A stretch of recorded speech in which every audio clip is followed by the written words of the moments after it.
Hello students, हम लोग करने वाले हैं class 12 chemistry first chapter.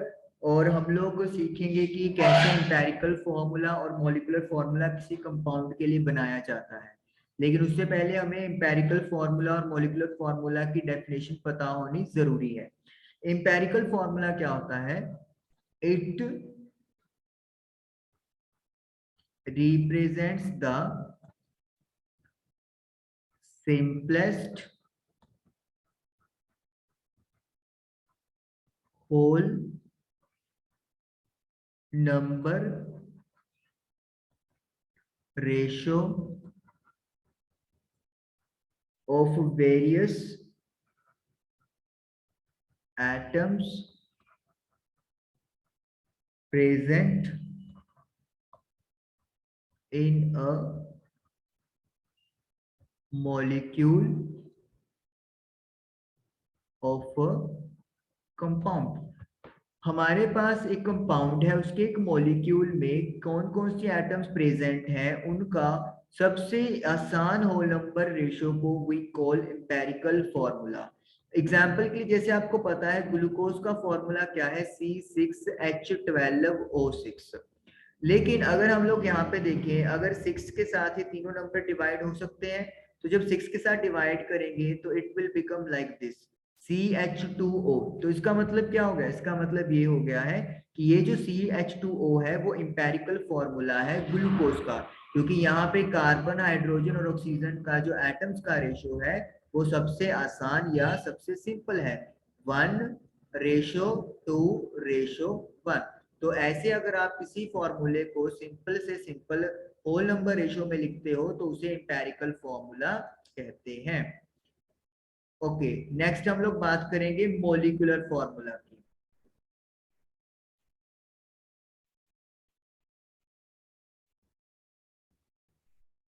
Molecular formula क्या होता है? अब जैसे हमें देखा कि मॉलिक्यूलर फॉर्मूला क्या होता है, it represents the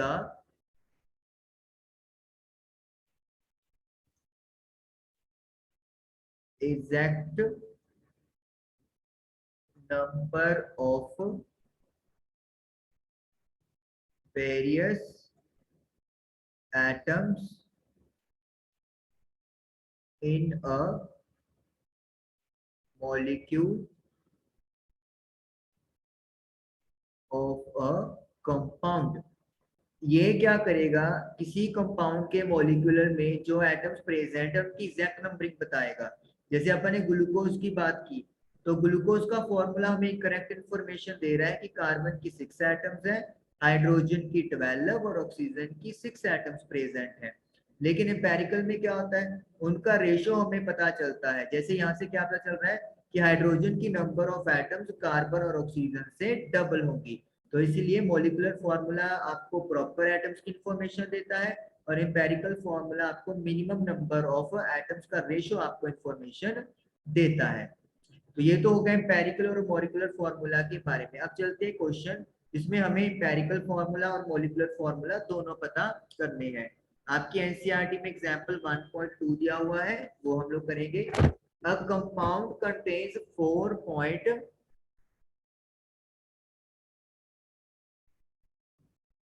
4.07% hydrogen, 24.27%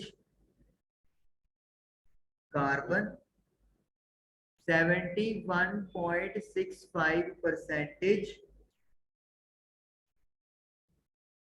chlorine. तो हमारे पास किसी कंपाउंड के मॉलिक्यूल में हाइड्रोजन, कार्बन और क्लोरीन प्रेजेंट है और इतना परसेंटेज हमें दिया हुआ है। नाउ मोलर मास, यानी कि मॉलिक्यूलर फॉर्मूला है, तो मॉलिक्यूलर मास जो होगा वो है 98.96 gram. What are its empirical and molecular formula? तो जो हम लोग डिस्कस कर रहे थे वही हमें फाइंड करना है, एम्पेरिकल एंड मॉलिक्यूलर फॉर्मूला। चलिए स्टेप बाय स्टेप करेंगे हम लोग। फर्स्ट स्टेप में आपको करना क्या है, जो मास परसेंटेज गिवन है उसे आप लोग ग्राम्स में कन्वर्ट कर लोगे। हम लोग हमेशा ये मान लेते हैं कि 100 ग्राम्स का सैंपल मेरे पास अवेलेबल है, तो उस केस में जो आपके पास 4.07 परसेंटेज जो हाइड्रोजन का है ये आपका बन जाएगा 4.07 ग्राम। उसके बाद 24.27 परसेंटेज जो कार्बन का है 24.27 ग्राम। क्लोरीन है 71.65 परसेंटेज, तो ये बन जाएगा 71.65 ग्राम। तो ये मास परसेंटेज को फर्स्ट स्टेप में हमने ग्राम्स में कन्वर्ट कर लिया।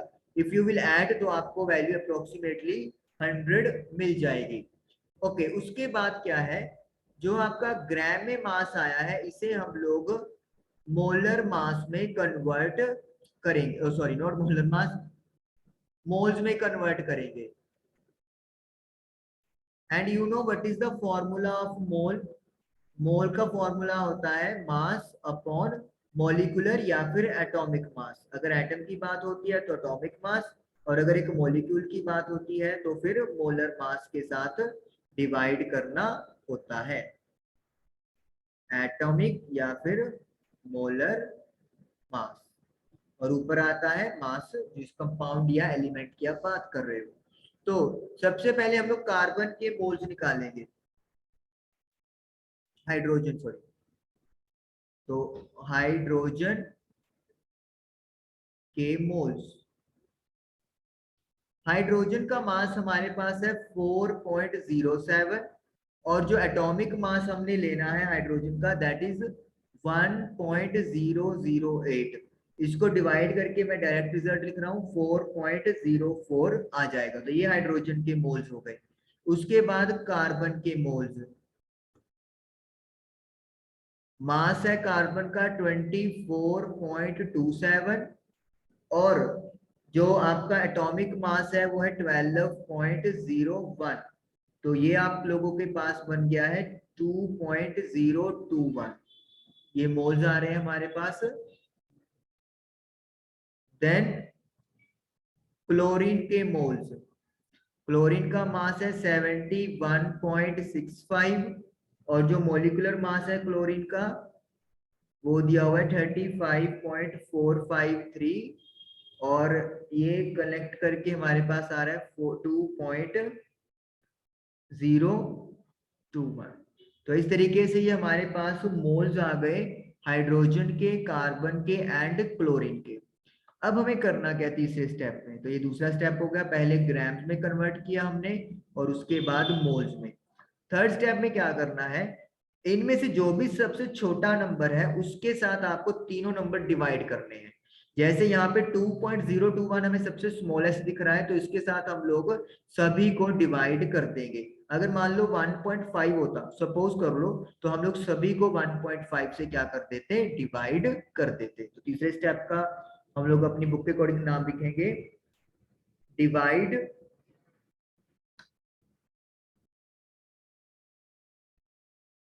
Bye smallest number. तो जब आप डिवाइड करेंगे तो जो हाइड्रोजन के मोल्स हैं वो आपको अप्रोक्सीमेटली 2 मिल जाएंगे। हाइड्रोजन के लिए 2 मोल्स नहीं आएंगे, मतलब वो हाइड्रोजन के जो 4.04 आ रहा है वो 2 आ जाएगा। जो कार्बन है वो 1, और जो क्लोरीन है वो 1 हो जाएगा। तो इसका मतलब क्या है, हमारे पास डिवाइड करके हाइड्रोजन के 2, कार्बन का 1 और क्लोरीन का 1 आ जाएगा। तो अब हमारे पास इंपेरिकल फॉर्मूला तैयार हो गया है, कार्बन की 1 है, हाइड्रोजन की 2 और क्लोरीन की 1 है। तो this is your empirical formula. तो ये हमारे पास इंपेरिकल फॉर्मूला तैयार हो गया, यानी कि ये फॉर्मूला ये बता रहा है कि हाइड्रोजन की नंबर ऑफ एटम्स कार्बन और क्लोरीन से डबल होगी। तो आई होप कि आपको इंपेरिकल फॉर्मूला तक यहाँ पे चीज क्लियर हुई होगी। पहले ग्राम्स में बदल लें, फिर उनके मोल्स बना लें, फिर जो सबसे छोटी वैल्यू है उनके साथ डिवाइड कर दें, आपका जो रेशो है वो निकल कर आ जाएगा। तो ये फॉर्मूला हमारा बिल्कुल सही है, CH2Cl जो है बिल्कुल क्लियर हमारे पास बन रहा है। ओके, उसके बाद अब हमें मोलिकुलर मास मोलिकुलर फॉर्मूला बनाना है। चलिए अब वहां पे कहानी देखते हैं कि हम लोग कहाँ पे जाएंगे। सबसे पहले जो एम्पेरिकल फॉर्मूला आया है, हमें इसका एम्पेरिकल मास निकालना है। एम्पेरिकल मास। ओके, तो कार्बन का जो मास है वो 12.01 है, और कार्बन की एक एटम है तो मल्टीप्लाई बाय 1 करेंगे, प्लस हाइड्रोजन का जो मास है वो 1.008 है, और इसकी नंबर ऑफ एटम्स जो 2 है तो 2 से मल्टीप्लाई करेंगे। क्लोरीन का मास है 35.453, लेकिन क्लोरीन की एक ही एटम है तो 1 से मल्टीप्लाई करेंगे। ये सारा आपको सोल्व करने पर जो वैल्यू है वो मिल रही है 49.48 ग्राम्स। तो यानी कि एम्पेरिकल मास जो है वो 49.48 आ जाता है। उसके बाद हम लोग इधर n लिखते हैं। ये n क्या है? ये नंबर ऑफ एटम्स आपको बताता है जो हमें मॉलिक्यूलर फॉर्मूले में बतानी है, या फिर n एक ऐसी वैल्यू है जिसको जब हम लोग एम्पेरिकल फॉर्मूले से कले कले एटम के नंबरिंग के साथ मल्टीप्लाई करेंगे तो वो मॉलिक्यूलर फॉर्मूला में कन्वर्ट हो जाएगी। तो n का फॉर्मूला आप लोगों को लिखना पड़ेगा, that is molar mass divided by empirical mass.